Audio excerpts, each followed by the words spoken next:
Let's get started with our first big news. Max Holloway is opening up about why he feels he needs to defeat Dustin Poirier at UFC 318. This isn't just another fight on the schedule for him. This one feels personal, and it's not just about rankings or titles, it's about legacy. Max is currently 0-3 against Alexander Volkanovski and 0-2 against Dustin. And as he made clear, he's not trying to be 0-3 against two different fighters. That's something he just can't let happen. This fight with Dustin, it's his shot at redemption, his chance to flip the script on a rivalry that has haunted him for years. In an interview with MMA Junkie, Max gave a deeper look into his mindset going into the bout. He said, "I'm 0-3 in one trilogy. I'm not trying to be 0-3 in two trilogies. That's the main thing going through my mind. The BMF title is cool and everything, and making history is great, but the main history I ain't trying to make is be the man who fought two different trilogies and went 0-3. That statement says it all. For Max, this is a defining moment in his career. It's not just about grabbing the BMF belt, although that's still on the line. It's about avoiding a kind of legacy he doesn't want to be remembered for. He's determined to write his own story, and that means he has to win this fight. He also gave credit where it's due. Max called Dustin the Diamond, and he didn't hold back in praising him. He called him a beast, an animal, and a legend. And he acknowledged that this could very well be Dustin's final fight, but as Max put it, he's ready to play the spoiler. He reflected on his last outing and admitted it didn't go the way he wanted. "You're only as good as your last fight," he said, and his last performance? Not great, in his own words. That's a big part of why this fight matters so much. It's his chance to bounce back and remind the world why Max Holloway is still a force to be reckoned with.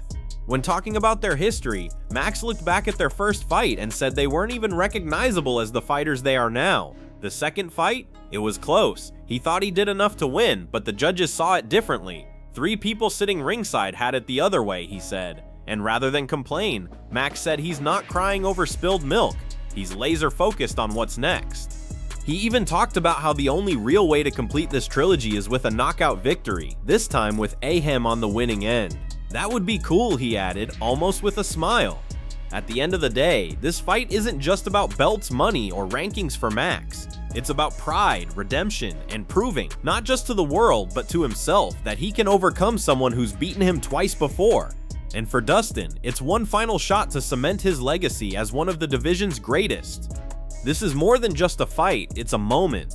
Moving on to the next big story, Ali Abdelaziz recently made a surprising revelation. He shared that the UFC actually tried to book a super fight between Kamaru Usman and Israel Adesanya at middleweight. Yeah, you heard that right. The UFC really wanted these two dominant champions to go head-to-head in what could have been one of the biggest matchups in modern UFC history. But here's the twist, it didn't happen. And according to Ali, the reason why is pretty clear. He explained that the UFC was serious, really serious about putting this fight together. They wanted it, the fans wanted it, the media would have eaten it up. But during a podcast appearance, when Ali was asked what fight he truly wished he could have made happen, he didn't hesitate. He said, "You want to be honest? You versus Israel. That was the dream matchup. Kamaru versus Israel." Now you might assume it fell through because of money, negotiations, or ego, but that wasn't it at all. Ali made it crystal clear it had nothing to do with money. It wasn't about fame, numbers, or promotional disagreements. It wasn't even about injuries. The real reason? Kamaru Usman simply didn't want to fight Israel Adesanya. Ali talked about how Israel had already gone up in weight and challenged for the light heavyweight title. So naturally, Ali thought, why can't Kamaru go up and fight at middleweight? Why can't he chase greatness just like Israel did? But it wasn't that simple. Kamaru and Israel weren't just two fighters in the same organization. They were close friends, brothers, in a way. They had trained together, supported each other's rise to greatness. And for Kamaru, that meant more than any belt or payday. He drew a hard line and said no. Ali didn't sugarcoat it. He said the only reason this fight didn't happen is because Kamaru didn't allow it to happen. And honestly, that kind of loyalty is rare in this sport. In a world where most fighters will face anyone, even their former teammates, Kamaru stood firm on principle. From a business point of view, this fight would have been absolutely huge. It could have headlined a major pay-per-view, brought in millions in revenue, and sparked a legendary rivalry. But for Kamaru, some things were bigger than business. Loyalty, brotherhood, respect. Fans have mixed opinions. Some say fighters should fight whoever's in front of them. No exceptions. Others admire the decision. Either way, it's a powerful reminder that in the fight game, it's not always about glory, belts, or money. Sometimes it's about staying true to who you are and the people you've stood beside along the way. Now let's talk about Cory Sanhagen, who recently issued a thoughtful but firm warning to Sean O'Malley. Make no mistake, Cory isn't counting Sean out as a contender. In fact, he expressed a lot of respect for Sean's skills and potential, but at the same time, he didn't hold back from pointing out the reality of the situation. If Sean wants to chase down another belt, if he wants to rise back into the elite tier of the division, he's going to have to make some serious changes. Right now, Sean is coming off a submission loss to Merab Dvalishvili, a loss that stung even more because it was his second defeat to the reigning bantamweight king. Their rivalry, if you can call it that, has been completely one-sided so far. Back in September, Merab ended Sean's title reign with a dominant unanimous decision victory that left no doubts. And in their most recent clash, Merab once again proved he's on another level when it comes to pressure, pace, and grappling dominance. At this moment, there's no official word on who Sean will face next, or even when he'll return to the octagon. But with 2 clean losses to Merab on record, a lot of people are starting to ask a tough question. Should Sean move up to featherweight 145? Is a new weight class the reset he needs? Or does he still have a shot at reclaiming his former glory in the bantamweight division? When Cory Sanhagen was asked about Sean's future during an interview with MMA Fighting, he had some very insightful things to say. He started by pointing out a common perception that Sean gets labeled as a star before he even gets labeled as a fighter. But Cory made sure to clarify that, in his eyes, Sean really is a talented fighter. Not just flashy, not just marketable. He's super athletic, and that athleticism gives him tools that most fighters only dream of having. However, Cory emphasized that being athletic alone isn't enough. He said that unless you learn quickly and adapt fast, it's easy to fall behind in a sport as competitive as MMA. And right now, that's the danger Sean is facing. Cory believes Sean still has the potential to evolve, but he has to focus on the areas where he's clearly struggled, especially in grappling exchanges. Against someone like Merab, who never stops pressuring and can control the fight on the ground for 5 full rounds, Sean looked completely outmatched. That can't happen again if he wants to stay in the title conversation. Cory clarified that Sean doesn't need to change who he is as a person. He doesn't need to overhaul his life. What he does need, though, is a clear shift in his technical fighting style. He has to become a more complete, well-rounded athlete who can grapple with the best, not just rely on highlight reel knockouts. Because here's the truth, for a long time, Sean was able to get by with that devastating one-shot knockout power. Fans loved it, the UFC pushed it, but now, he's up against opponents who are well-rounded, experienced, and extremely tough, and in today's bantamweight division, being a one-trick pony just isn't enough anymore. Cory knows that from experience. He's been in deep waters, he's had to adapt, and now he's passing that lesson on to Sean. Not as an insult, but as a challenge, because the bottom line is clear. If Sean wants to stay among the best, it's time to evolve, or risk being left behind. Now let's move on to another major news story. Ilia Taporia is coming out swinging, and this time his target is none other than Islam Makhachev. In a recent interview, Ilia blasted Islam, calling him the most two-faced person he's ever dealt with in the sport. And the shift in tone is honestly wild, because just a few weeks ago, Ilia was showing him respect. He was even saying he understood Islam's dream of becoming a double champion, but now, that respect is gone. According to Ilia, everything changed once Islam ducked a fight with him. Ilia claims that Islam refused to fight him at lightweight, saying Ilia was too small. Yet now, Islam is the one moving up in weight, asking for the same opportunity he once denied Ilia. And that, in Ilia's eyes, is the definition of being two-faced. Here's how El Matador put it in his interview with Alvaro Canero, translated into English. Islam is the most two-faced person I've ever come across. He refused to fight me because I was too small. Now he's the one moving up, begging for the exact same opportunity he denied me. Ali should be grateful I didn't ruin his golden boy. Ilia wasn't pulling any punches. He said the fight between him and Islam was exactly what the fans wanted. He had all the momentum, all the hype, and gave Islam every reason to say yes. But instead, they turned it down. In Ilia's words, they ran like cowards. Now, some fans are asking why Ilia isn't chasing Islam up to welterweight, but Ilia made it crystal clear. He's not going to waste his time on someone who's afraid to face him. If someone's scared, he won't chase them. He'll move on to the next challenge, and right now, that next challenge might be a shocking one. There's a growing buzz that Paddy Pimblett could be Ilia's next opponent. Sounds crazy? Maybe not.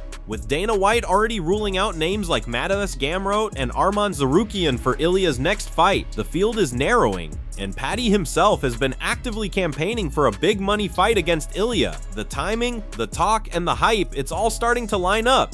Sure, there's still a chance the UFC books a title eliminator first. Maybe Paddy faces someone like Arman or even Justin Gaethje to prove he belongs at that level. But let's be real, this is the UFC. When two fighters are hot, marketable, and bring massive attention, they don't always follow the traditional path. Ilia versus Paddy would be pure chaos. Two of the loudest, most polarizing, most entertaining personalities in the game going head to head? That's a guaranteed headline maker. Whether you love them or hate them, you'd be watching, everyone would. So while Islam might be chasing legacy at welterweight, Ilia is focused on his own path, and he's not looking back. The question is, will that path lead straight into the wild world of Paddy the Baddy? We'll have to wait and see. Now let's talk about Charles Oliveira, who recently opened up about his knockout loss to Ilia Taporia in a way that was raw, honest, and incredibly respectful to the sport. In an interview with AG Fight, Charles didn't try to sugarcoat anything. He didn't make excuses. He didn't point fingers. Instead, he took full accountability, and in doing so, reminded everyone why he's one of the most respected veterans in the game. Charles began by saying something that hit hard: I would change everything. Not in my training camp, but in the fight. Everything I trained, I didn't put into practice. I didn't do anything I trained. That level of honesty is rare, especially at this level. This isn't a young, inexperienced fighter talking. This is Charles Oliveira, a former UFC lightweight champion, a man with dozens of wins and finishes inside the octagon. For him to say he completely abandoned his game plan in the biggest fight of his return, that's a heavy admission. He went on to explain what the plan was. Charles had a clear strategy going into the fight. He was supposed to stay active, hit and move. The idea was to attack the knees, use hand combinations to set up high kicks, and maintain range using front kicks. He also worked a lot on calf kicks and knee stomps, techniques designed to keep his opponent off rhythm. The entire game plan revolved around not standing still. But once the fight began, that's exactly what happened. Charles froze. He found himself standing still, taking shots, and never really executing the moves he had drilled over and over in camp. And that, more than the loss itself, is what frustrates him the most. He trained hard, he came in prepared, but when the lights were on and the cage door shut, something just didn't click, and he's not running from that, he's owning it, fully. That level of humility and self-awareness is what separates great fighters from the rest. Even after all his success, all the records, and all the highlights, Charles still wants more. He's not content just being a name or a former champion. He wants to get back to the top, and the first step toward that is acknowledging what went wrong, not just privately with his team, but publicly with the fans.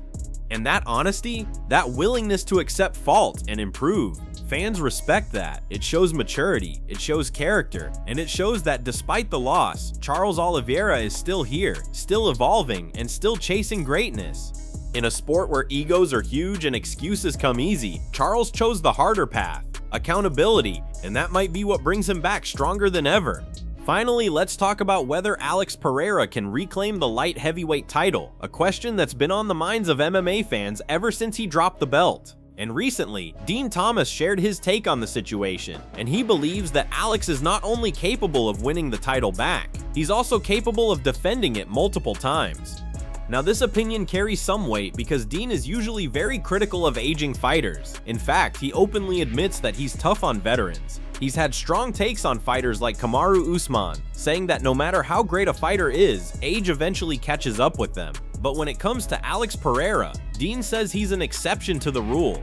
So what makes Alex different? Dean broke it down clearly. First and foremost, he pointed out that Alex's fighting style is tailor-made for longevity. Unlike fighters who rely heavily on constant movement, flashy footwork, or relentless wrestling, Alex is more about patience, precision, and knockout power. He doesn't chase his opponents around the cage. He picks his shots, waits for the right moment, and then delivers a devastating finish. That kind of efficiency doesn't wear down the body like wrestling heavy or cardio-intensive styles do. Dean also emphasized that Alex doesn't take a lot of damage in training or in actual fights. He's not involved in long, grueling wars where he absorbs tons of shots. Instead, he's often the one dishing out the punishment. He trains smart, fights smart, and that's helped him preserve his body even at 38 years old. Another point Dean made, and one that many fans agree with, is that the light heavyweight division just isn't that deep right now. He called it one of the top 3 worst divisions in the UFC in terms of competitive depth. That means Alex doesn't even necessarily need to fight again before getting another shot at the belt. There just aren't many clear contenders lining up for a title shot against Magomed Ankalaev. And when you look at the landscape, it becomes pretty obvious there's no one else who brings the same level of excitement, danger, and star power as Alex Pereira. Even after losing the title, he remains one of the most feared strikers in the sport. His power, his timing, and his championship experience still make him a legitimate threat to anyone in the division, including Ankalaev. So is a comeback possible? Absolutely. In Dean Thomas's view, not only is it possible, it's likely. Alex can reclaim the title, and given the right matchups, he might even defend it 2 or 3 more times. So there you have it, from Max Holloway's quest for redemption, to Kamaru Usman turning down a massive super fight with Israel Adesanya, Cory Sanhagen's advice for Shawn Ali, the build-up to Ankalaev versus Pereira 2, Charles Oliveira's brutal honesty about his loss, and now the belief that Alex Pereira can still rule the division. MMA keeps delivering the drama, the heart, the redemption arcs. This sport never stops giving us stories worth watching. Stay tuned, the best might still be ahead.